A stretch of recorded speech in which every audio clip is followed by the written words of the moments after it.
have the opportunity to join one of our grow groups that meet online, or our newly formed School of Discipleship, which has, if you want to learn more about Christianity and deepen your faith and learn more about God, has different courses for you that I will be your guide on the way through, that you can grow intentionally in your walk with God in this season. So if you want to join in with us, take a next step, go ahead and message me through Facebook or email me at ryan@hillcrestmv.org. We'd love to get in touch with you and start sharing life together. Thanks.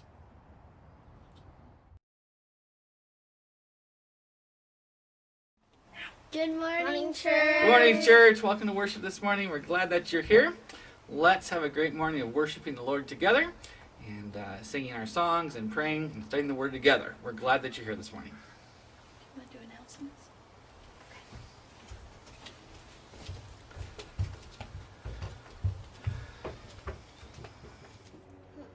Good morning, everybody. It's so good to be with you. We're going to start this morning with the song, Yes, I Will, in part because we need to be talking about how God is with us right now and that He's not failing us, and that we are going to praise Him in the middle of whatever the week has brought us and whatever this next week is going to bring. God is still on His throne. And so let's start with worship and with praising Him. Let's sing together.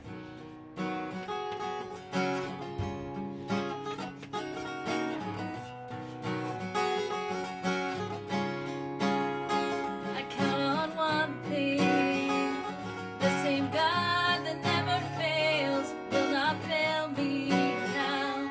He won't fail me now in the waiting.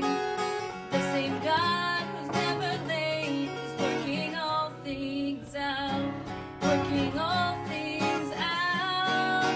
Yes, I will lift you high in the lowest valley. Yes, I will bless your name. Yes, I will sing for joy when my heart is heavy all my days. Oh, yes, I will for all my days. Yes, I will. I count on one thing, the same God that never fails will not fail me now. He won't fail me now in the waiting. The same God who's never late is working all things out. You're working all things out. Yes, I will lift you high in the lowest valley. Yes, I will bless your name. Yes, I will sing for joy when my heart is heavy all my days. Oh, yes, I will for all my days. Oh, yes, I will.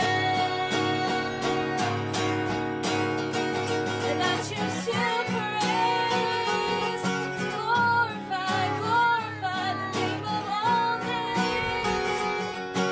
Nothing can stand against. I choose to praise, to glorify the name of all names. Nothing can stand against. Yes, I will lift you high in the lowest valley. Yes, I will bless your name. Yes, I will sing for joy when my heart is heavy all my days. Yes, I will for all my days. Yes, I will for all my days. Yes, I will.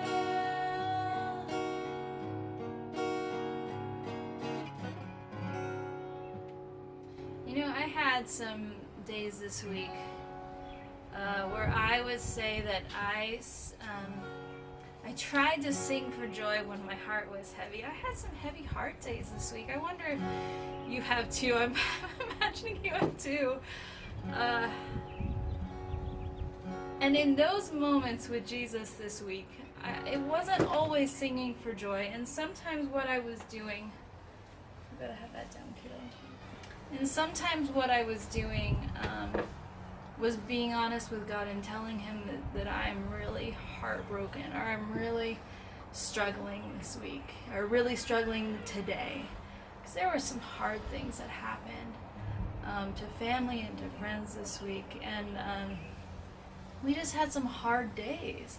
And the kids finished school this week, which they're happy and sad about. So there were just some hard things. And I think that, one of the challenges, at least for my week, and maybe that was yours too, was to be with Jesus in those moments and say, Lord, walk with me in this today, and sit with me in the grief. Because the Holy Spirit is our comfort. It's his assignment, among others, to be our comfort. And I trust him to come and to be present in those moments. So I just want to encourage you that whatever comes our way this week is to be in an honest position with God, your Father, and tell him to come and be present with you in whatever it is that you are facing. And he is faithful, and he will send his comfort to be with you. Should we keep singing? We have some more for you.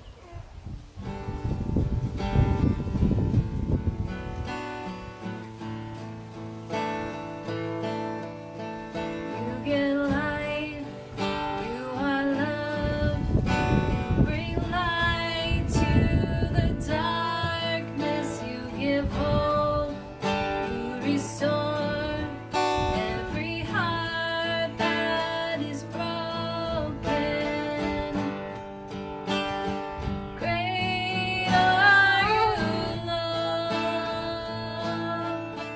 It's your breath in our lungs, so we pour out our praise, pour out our praise. It's your breath in our lungs, so we pour out our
Am I live again? There you are. I'm back.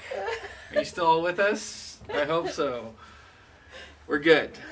It's working. Nope, now. delays to give. Okay. I see it now. All right. Catch up. Here we go. You there. Flip over my notes. All right, so announcements this morning. First of all, we are planning a parade today. So if you are available at 4 o'clock to meet at the church, we are going to be celebrating our seniors. So Emma Berliner, Braden Millerin, Trevor Bryant, and Alan James are all graduating. And so we are going to celebrate them. And congratulations, you guys. Well done. We're so proud of you. And we want to celebrate them parade style. So we're going to meet at the church in our cars. We'll be staying in our cars and driving the route to go and honk at them. Make a sign if you want. Bring your car horn. Bring your whole family. We're going to yell and cheer and celebrate them for their great accomplishment. We are so proud of you guys. Now, kids, if you are graduating this week and you are all done with school or almost all done with school, we are planning to celebrate you in the fall when hopefully we're back together again, and we will do a promotion Sunday and bump you up a grade and celebrate you. So we're going to do that in the fall when hopefully we're together, but we're proud of you as well. Good job finishing your school year, and congratulations on almost being the summer if you're not quite there yet. All right, another announcement also today at 2 o'clock. We're going to have a Zoom chat for all of our children's workers. So Pastor Trish will be hosting that. And if you don't have the link yet and you need the link, just message or email Trish and she'll get that to you. But if you're one of our children's workers, we just want to touch base. And at 2 o'clock today. So 4 o'clock is the parade, 2 o'clock is the children's meeting. And of course, our cookies and coffee time right after the service is on Zoom as well if you want to say hi and wave and talk to a couple others.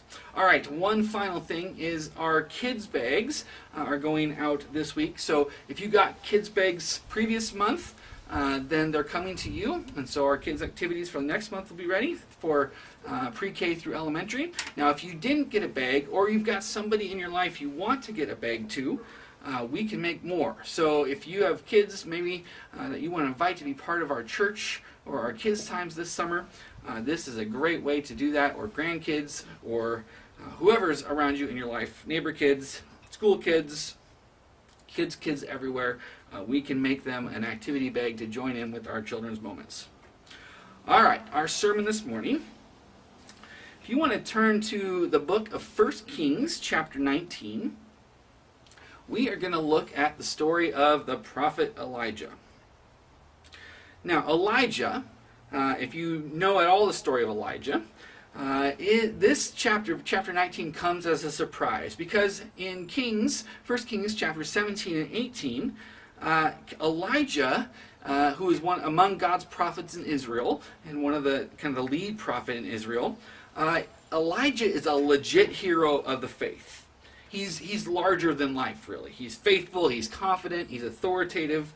He brings about miracles through prayer, the raising of a son to life, the calling down of fire from heaven in a contest with the prophets of the god Baal. He confronts a powerful king, King Ahab, and accuses him of sin. He is a guy who seems immune to social pressure. And in the final episode, before we get to chapter 19, after this confrontation on Mount Carmel where he calls down fire from heaven in prayer, there's this strange story where he says to the king, they're driving down the Mount Carmel, and he runs ahead of the king's chariot for 17 miles. So he has this superhuman strength where he runs ahead of this horse-drawn chariot through the wind and the rain down this mountain in this rainstorm. So he's this legit larger-than-life hero. And then we come to chapter 19, and we find a very different Elijah. And this story spoke to me this week as, we are in a time of grief as a nation, as a culture, as a community. We have COVID-19 and all the changes and stress and everything that comes from that. We have the racial relations in our country and the protest and the violence and the injustice. That is all a part of the atmosphere that we're in. It's a huge time of stress.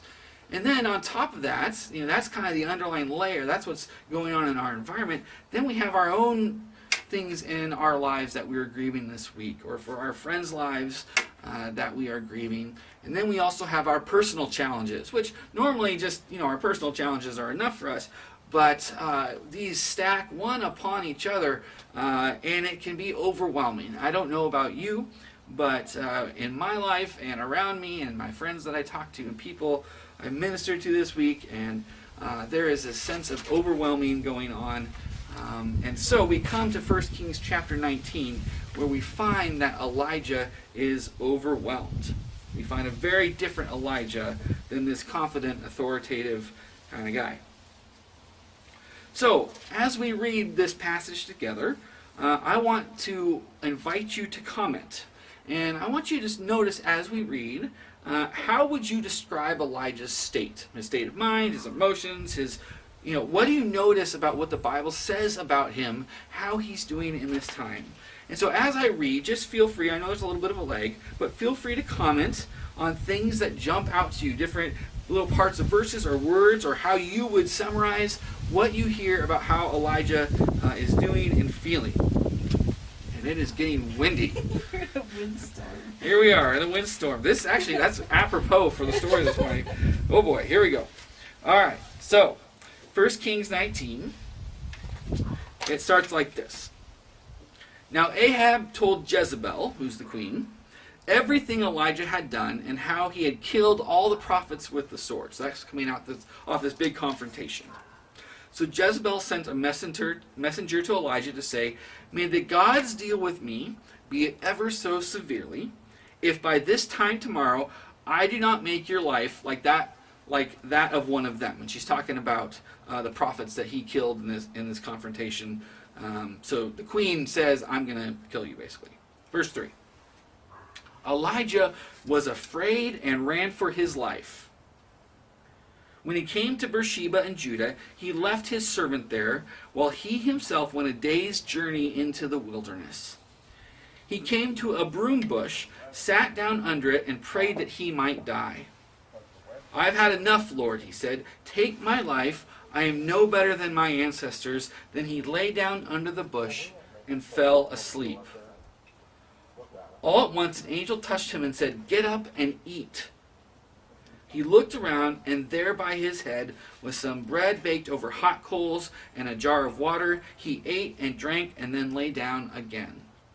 The angel of the Lord came back a second time and touched him and said, get up and eat, for the journey is too much for you.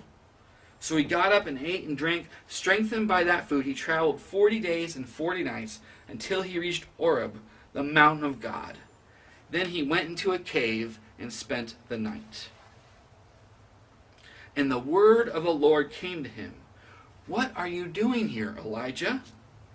He replied, I have been very zealous for the Lord God Almighty. The Israelites have rejected your covenants, torn down your altars, and put your prophets to death with the sword. I am the only one left, and now you are trying to kill me too. The Lord said, go out and stand on the mountain in the presence of the Lord, for the Lord is about to pass by. Then a great and powerful wind tore the mountains apart and shattered the rocks before the Lord, but the Lord was not in the wind. After the wind there was an earthquake, but the Lord was not in the earthquake. After the earthquake came a fire, but the Lord was not in the fire. And after the fire came a gentle whisper. When Elijah heard it, he pulled his cloak over his face and went out and stood at the mouth of the cave. Then a voice said to him, what are you doing here, Elijah? He replied, I have been very zealous for the Lord God Almighty. The Israelites have rejected your covenant, torn down your altars, and put your prophets to death with the sword. I am the only one left, and now they are trying to kill me too. The Lord said to him, go back the way you came, and go to the desert of Damascus. When you get there, anoint Hazael king over Aram. Also anoint Jehu son of Nimshi king over Israel, and anoint Elisha son of Shaphat from Abel-Meholah to succeed you as prophet. Jehiel will put to death any who escape the sword of Hazael, and Elijah will put to death any who escape the sword of Jehu. Yet I reserve 7,000 in Israel, all whose knees who have not bowed down to Baal, and whose mouths have not kissed him. All right.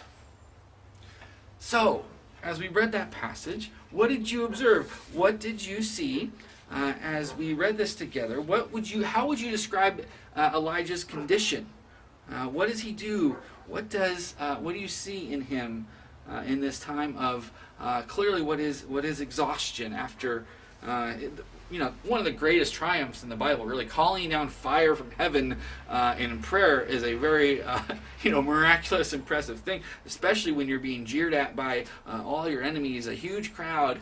It's this huge victory, and here just a few verses later, we're reading about Elijah not in very good condition. So, what did you notice in this text about Elijah and what we learn about him?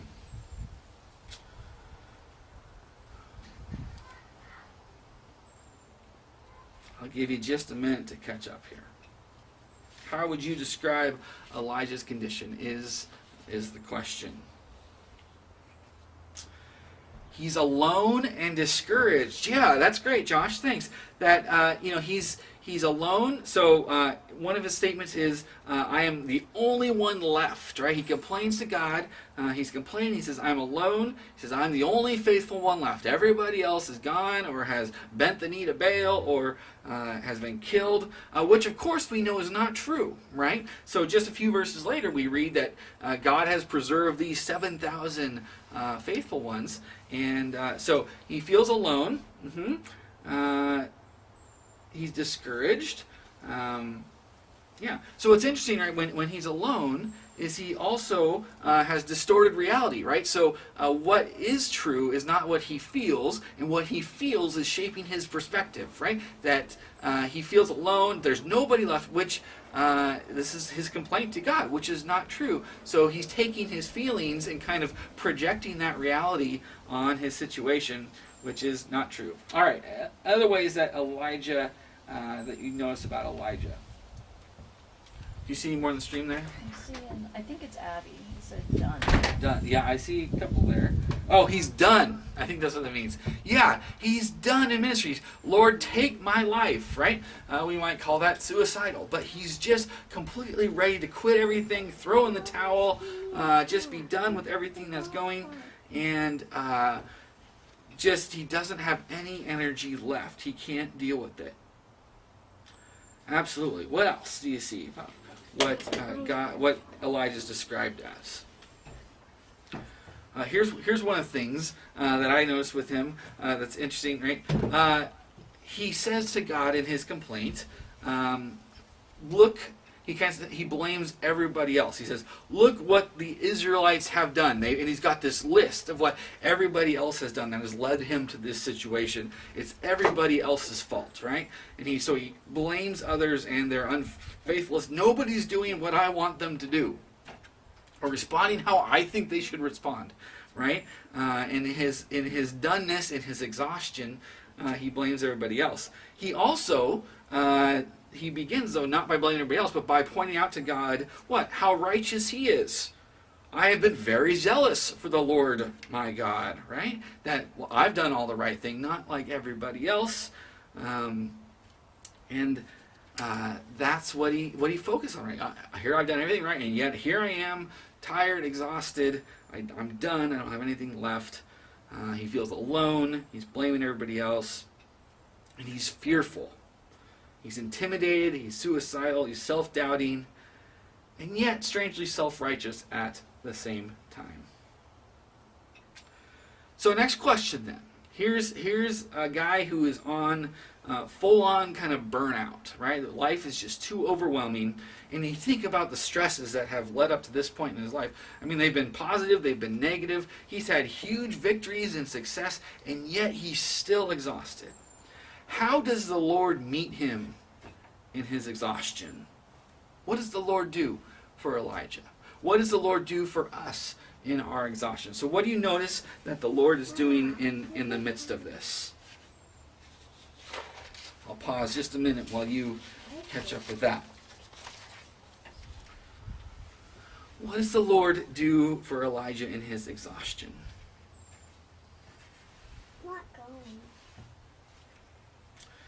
It is becoming a windy day today. I thought it was going to rain the last couple days, but it hasn't, just maybe a little bit. But I'm glad the wind's died down. It makes it easier right here. What do you see? How does God meet him in his exhaustion? Anybody? I think our Facebook feed's tired this morning. You guys might be tired too. What do we see?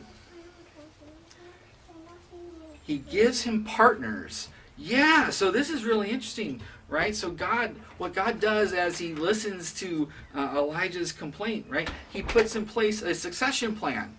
So he says, okay, so from this place of exhaustion, here's what I want you to do. I want you to go anoint this king and anoint this king. And oh, by the way, I'm going to give you your successor, Elisha, who's going to join you in ministry so you're not carrying the burden alone, right? God provides for his social needs in the midst of his exhaustion. He feeds him. Yeah, isn't this interesting? The first thing we find is God sends an angel, right? We think of angel delivering messages, kind of essential information. The essential information for Elijah is in the midst of your exhaustion, God provides him food. Really, food and rest, right? He goes and he sleeps. The angel wakes him up, feeds him. He goes back to sleep. The angel comes back and feeds him again. So God meets his exhaustion, right? Not with some bold pronouncement, but the very basics of life. You need to eat. And here's some food. And provides him what he needs for sustenance. What else we got this morning? God gives him partners. He feeds him. What else do you see? Anything else? So God's answer to Elijah's prayer of distress of I'm not any better than my ancestors, right? Which is I'm no use to you anymore. I'm done. Is tell him to eat and sleep. And then God also, John Case, thanks John, he gives him a vision for more. Yeah, so slowly but surely, right, God meets him in this distress. God listens, and he shows up to him twice. And the first time it says, the word of the Lord came to him, and he says, Elijah, what are you doing here, right? What are you doing here? And Elijah voices his complaint. And then God leads him on a journey, a physical journey, a spiritual journey, to this cave. And then God, the voice, and then it says it was not the word of the Lord, but then we have this fantastic passage, which is great. God's not in the fire, God's not in the earthquake, God's not in the wind, right? That Elijah has seen kind of miraculous things of God and seen God in those things. But God is in this still, quiet whisper. And when Elijah hears the whisper, he knows it's God's voice, right? He recognizes God's voice in the whisper. So God meets Elijah in his exhaustion by revealing himself, by listening and by coming alongside of him and letting him voice his complaint and his need. And then, what else we got? Yeah, that he encourages him. And he gives him, John said, thanks Bob and Denise, he encourages him. And John's going back, he gives him a vision for more. So God meets him, right? And says, just think, as God reveals himself to us in the midst of our tiredness, of our depression, of our exhaustion, right? God is still present. He's still faithful. He shows up again and again.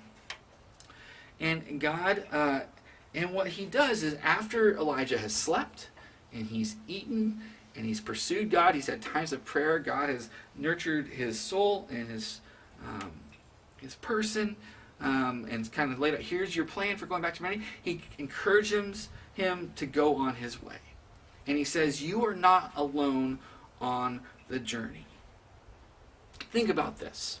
Here's Elijah, not at his best moment, telling God, I am of no use. You've made a mistake. I'm of no use to you. Think of how, all these things happen, but it's all for no good. So just let me go. Just take me now, right? And in the midst of this, he tells an untruth to God. I'm the only one left. He talks about his own self-righteousness. He talks about how everybody else is the problem. And what does God do for him? Does he rebuke him? Does he chastise his untruth? Does he scold him for not being stronger? You shouldn't be here, Elijah. You should be doing better. No, he doesn't do that. God provides. He meets. He provides the food. He provides the rest. He meets him in his distress.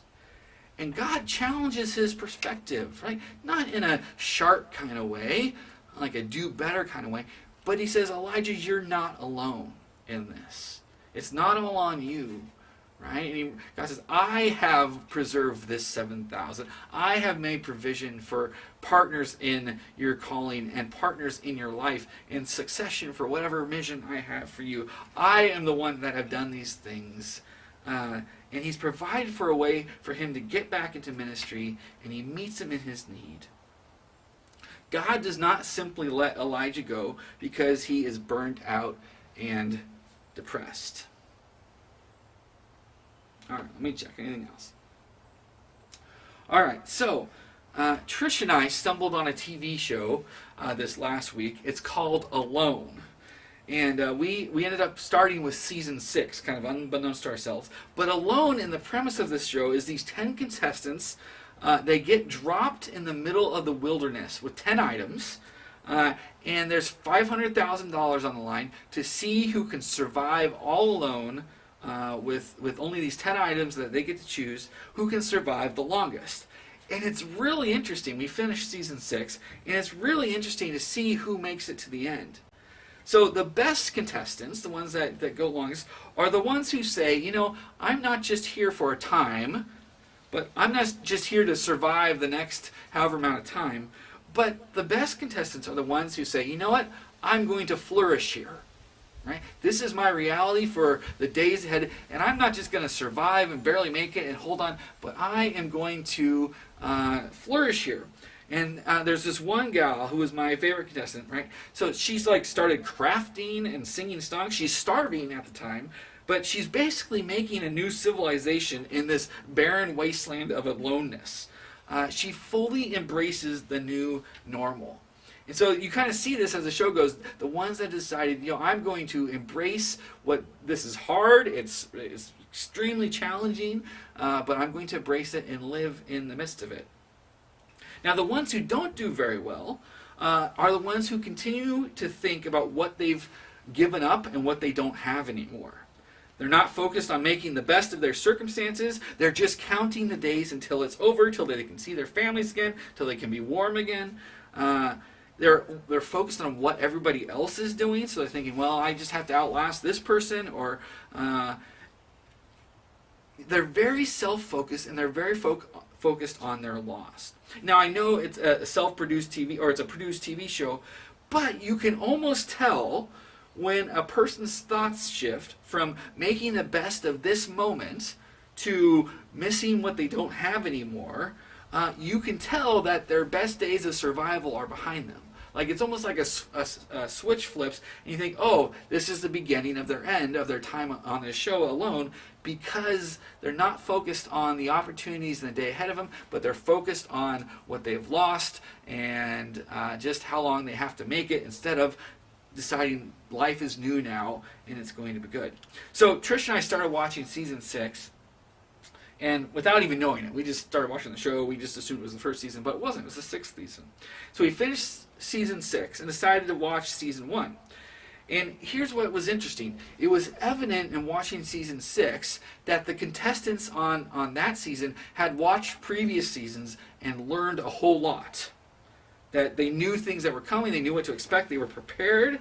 And they knew that they weren't just going to be there for a few days, but to prepare to be there for months. And as we watched season 1, it was actually quite a letdown, because after, you know, the season 6 was real, like Arctic wilderness cold, right? The first season was just in the Pacific Northwest, Vancouver Island. And these contestants, after 3 days on Vancouver Island for this contest, you know, after watching these people in the Arctic go months and months, they were just a mess. They were lonely. They were in worse psychological shape. They were longing for it to be over. One guy left after one night because it was just too hard. And you know, they were not nearly as hardy and surviving in a much gentler climate than in the Arctic because they didn't know what to expect. And that, I think, was the difference. I think it was their expectations. They knew what it would look like. So season 1 contestants thought this would be a short jaunt into the woods alone, but season 6 contestants had learned through the previous hardship of people that they were ready to start whole new lives for however long it took out in the wilderness. Why do I share this with you, this show? Well, I found a really neat graphic this last week that was shared with me in a pastoral leadership meeting and I want to give to you kind of as talk pastoral care this morning. As we are in these different crises together. So we're going to pull up the graphic here. But I want you to think through this morning and help think through expectation for what's ahead.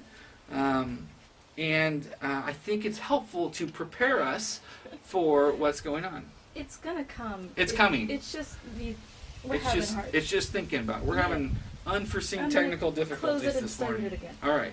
Am I still live? You are. I am still live. That's promising. We're just rolling it with this morning. All right. So we are all entering this new season of summer. It's right around the corner. Maybe you've already been in summer for a little bit. But summer brings different rhythms. It brings vacation schedules. If you've got kids in your life somehow, or jobs that revolve around kids, obviously homeschooling is done for the summer. Praise the Lord. But there's this whole transition of rhythms when summer comes. And if it's not kids, then just seasonally. We're outdoor more. We do different things. How are we doing there, Trish? There it is. But it's tiny. I'm going to work on making it bigger. We're working on getting that bigger. Okay. Don't know why this is happening. happening. Go to your left. Go to my left, my right? Go right there. Right here. Okay. So, this transition into summer is a good time, this next couple weeks, to think about rhythms for our summer and about self-care. And, we're all under immense stress in our lives, and we need to recognize that. And this graphic, though, shows, it's a graphic about community stages of trauma. So what happens in a community like when something comes in and really affects it, like a flood or a hurricane or really anything. I mean, COVID-19 is certainly a trauma, and the different traumas we're experiencing right now. So there's this set pattern of how communities and people cope with trauma. So looking at this chart, just kind of a disclaimer. So the time period is not always fixed, and this is not prescriptive, this is descriptive. So a month could be 2 weeks or 2 months, but the stages are pretty set. This is what it is like to go through trauma. And when a traumatic event happens, so let me just explain the chart to you, there are two main pathways of response. So for some, there is an initial, what I call excitement, not positive, gushing excitement, but an energetic activity. There's this stress that's produced that makes you charge full speed ahead and take care of what needs to be taken care of. This isn't so bad, we're coping, let's go kind of response. There's also a response that looks kind of like numbness or disbelief, or minimizes the trauma that's happening, or this is not a big deal. Like people can respond in different ways to trauma, and we see this in all different traumas, all different things that happen. And so these two responses, either the excitement or kind of the numbness and disbelief, these experiences carry you through kind of the first stage of shock, and you make a provisional adjustments. Okay, it's happening, how are we going to survive this day and the next day, and how this is going to work. And so on this chart, that lasts about 3 months, right? If a hurricane destroys your house, it's day to day, how are we going to make it? With life changes through COVID, most people have been thinking day to day, okay, what's the next day look like? How do I prepare for that? Now, the third stage on this chart is, you can see the different lines. So there's a first shock and there's adjustments. But the third stage is called inner contradictions. And this is when the initial energy and the challenge of the trauma has worn off, right? There's nothing exciting or different or new about it anymore. The adrenaline is gone. And you see what happens is these two lines come together. The reality sets in, denial fades, there's distress and despair, because now it's not just a temporary thing, but that life has changed significantly, and it's not the way it has been. And so this is the stage of inner contradictions. We begin to doubt, we lose confidence, we wonder if we're going to make it, how we're going to make it. We think maybe our energy is not great enough to overcome this thing. There's confusion about what to do, how we're feeling, what we can do, how we can do it. And it's interesting, the people who made this chart and who shared it, and it got passed down to me, you see that little bubble there that says, we are here. Right? We are right in that middle of this inner contradictions phase where the energy for making something positive out of this and coping with it, man, we are all running on low energy.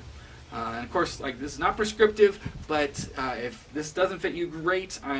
But for many people in our world, this is where we're at, right? That we're losing confidence, we're frustrated, the kind of reserves that we have are depleted, and this is really, really hard. Things just feel heavy, and we don't feel like we have the same kind of get up and go or energy to deal with it. Everything feels harder, it feels overwhelming. And that's why we read the story of Elijah this morning. So I don't know about you this week, but the people I'm around and talking to, everybody's exhausted and saying, I just don't know if I have it. If you look at social media, everyone is angry and frustrated. Our illusions of control are shaken. Right? Even things we thought we could control, we don't have confidence in that anymore. So I just want to say this morning, if you're feeling that way, you're not alone. There's nothing wrong with you. You're being a human being. It's okay to not be okay. It's okay to feel overwhelmed. It's okay to be angry and frustrated. It's okay to be sad and lonely. These are all human responses, and you're not alone in them. And looking at this chart, this graphic, what happens is eventually at some point, communities and people in those communities, they hit a crisis moment. And the crisis is this. The crisis is coming to awareness and always that things have changed and life is different. That we can never go back to pre-trauma, right? Before the bad thing happened. We can never go back to pre-COVID. We'll recover, but that will always have in our background pre-COVID or COVID-19. And so this crisis is, my life is different, the world is different, everything is different or feels different, and you can't deny it or minimize it. It's not exciting, there's no rush of energy to deal with it. And here's the crucial choice that we make in response to crisis. There's a couple different choices we can choose. Some people give up. They say, I'm not going to change, life is hard, I'm not going to adapt, I'm not going to engage. And they keep hoping for the picture of the past. So one statement might be, my community was destroyed by this tornado. I'm never going to have good community again. Or what I've lost can never be kind of, not replaced, but made up for. So there's one point which is to give up. There's another choice, which is the route of kind of partial recovery, which lets go of the past, but really doesn't choose to move into the future. They get stuck in cycles of crisis and discouragement. So the crisis just keeps going in their life. They never are able to kind of move into a new way of being. Or the third choice, you'll see here, is accepting, and then that leads to exploring, and then testing new ways of living and being in this reality, which then leads to new confidence and what's called a new normal. So it's this acceptance of the new normal that that life is different, but that's okay because I'm going to reshape and reimagine my life around what's happening. And as I was taught this slide this last week, I thought, this is exactly what happens on a loan. The crisis is quicker on the loan because I get dropped off in the middle of the wilderness. But the sooner the person decides to adapt and create a new normal, rather than just holding on and trying to make it through, the better off they do.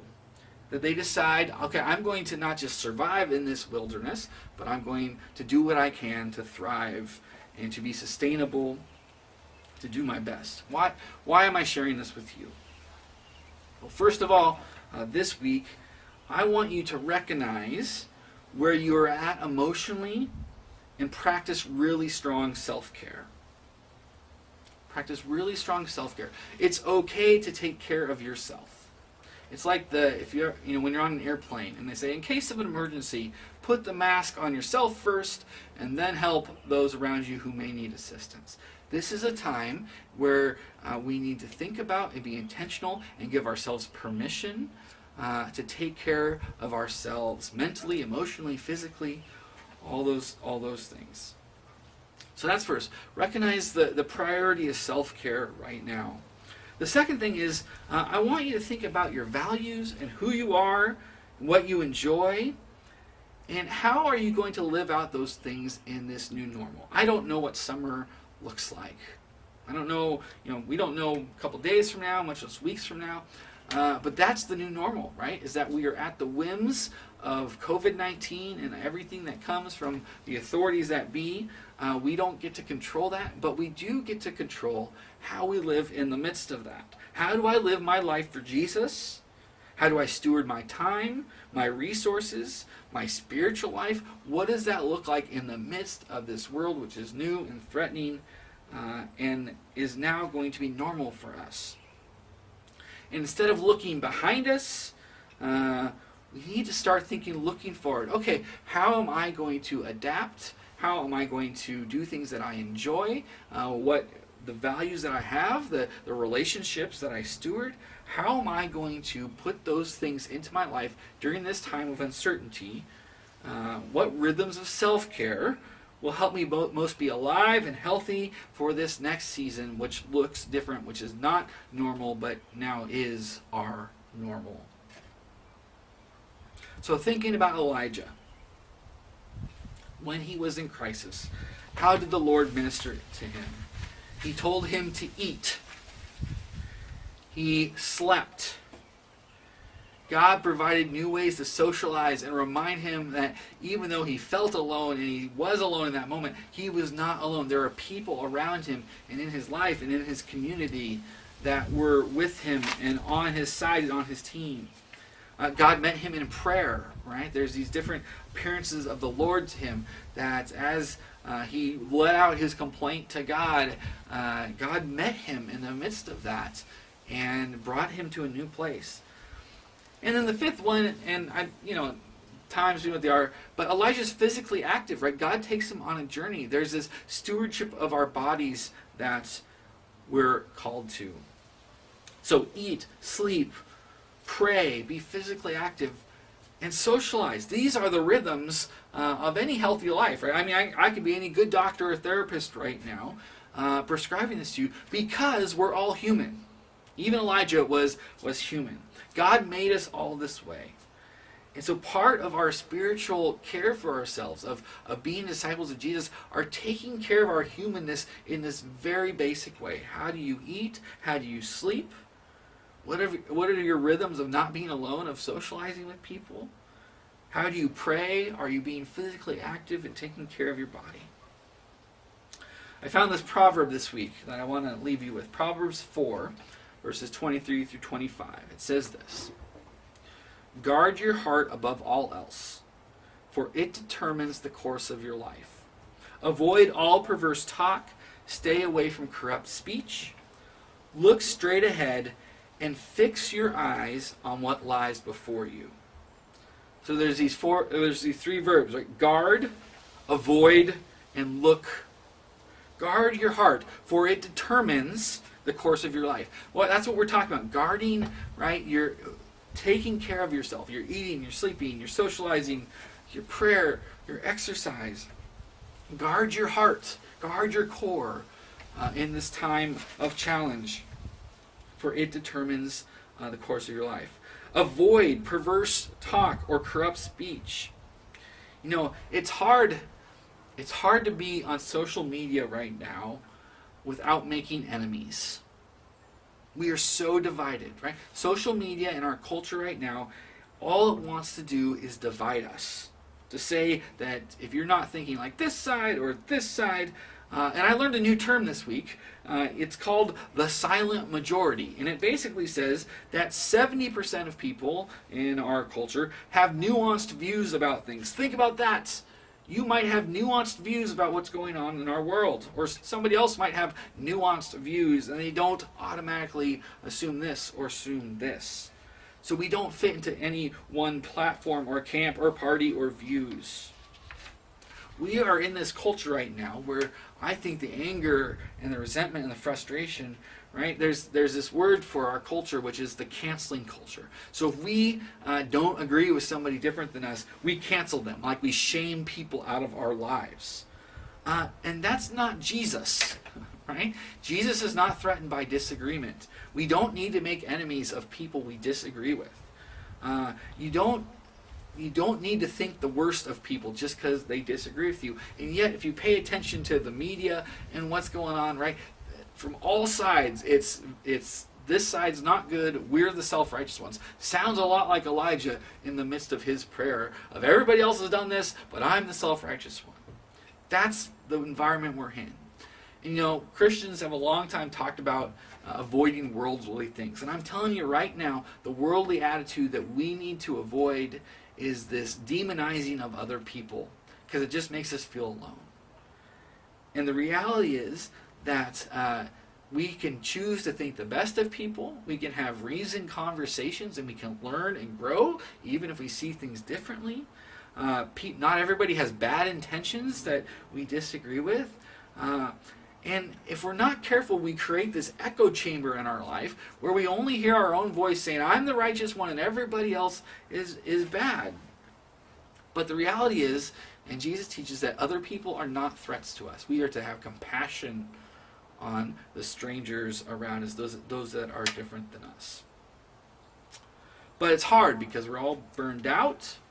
We don't have nearly as much capacity for empathy, and we're all frustrated. This is a quote that is much shared, and where it goes back to is of much debate. But different Christians have said this: in essentials, unity; in non-essentials, liberty; and in all things, charity. There is this ideology in our world right now that needs to be resisted, right? That we are unified in our faith in Christ. That is what holds us together. We are unified as children of God and faith in Christ. In the things we disagree about, there is liberty, right? We can bless each other even in our disagreements. And as we walk together in following Jesus and examine His Word together and have our minds transformed together. And in all things, charity. There's no reason to make enemies out of each other.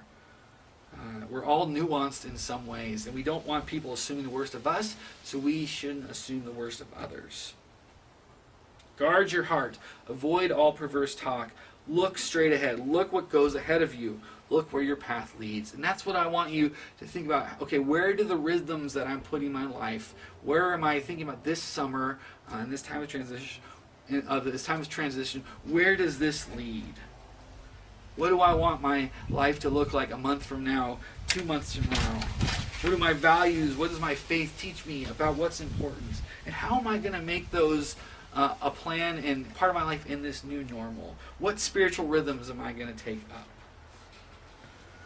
Well, I want to make sure you know that in the coming week, Pastor Trish and I have been working on, I'm not quite sure what to call it yet, but a summer adventure for you, a summer spiritual adventure that talks about these different rhythms of life. That's going to be a challenge for you. It's going to be a contest and kind of fun, but a way to, we want to help you think about thriving in this new normal as we ourselves are thinking about that. You know, when you look at the life of Jesus, Jesus took time away. He took rest, right? He took rest after big seasons of victory. So after some of the miracles he did, he took rest. He took time away before big decisions. If there were big things in his life, he took time away to rest and be with the Lord. He took time away after heavy and demanding seasons of ministry, of work.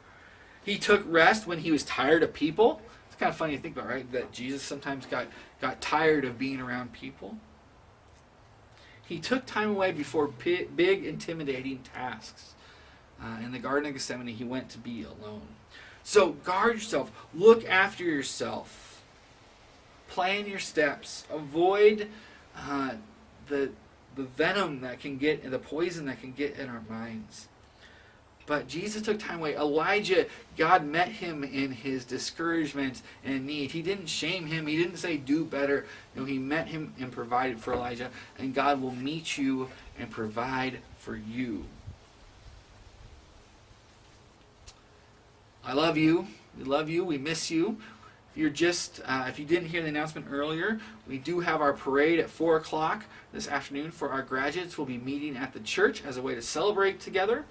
And also, of course, there's the coffee and cookie time right after the service on Zoom.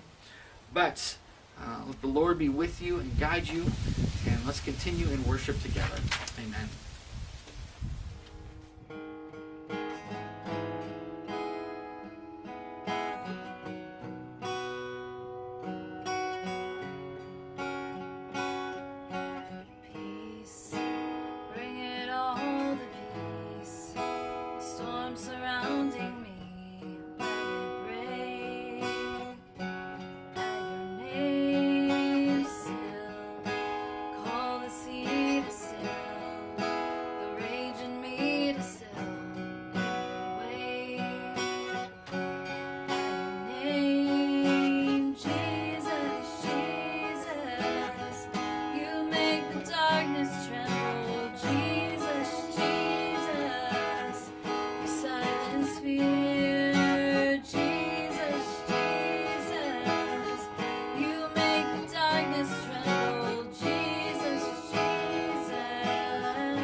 Thank you for joining us online this morning. If you've heard from God this morning and want to learn more or explore more and be encouraged in your walk with God, would you reach out to us? The places you can do that will be listed below, but Pastor Trish or myself would love to come alongside of you along with our church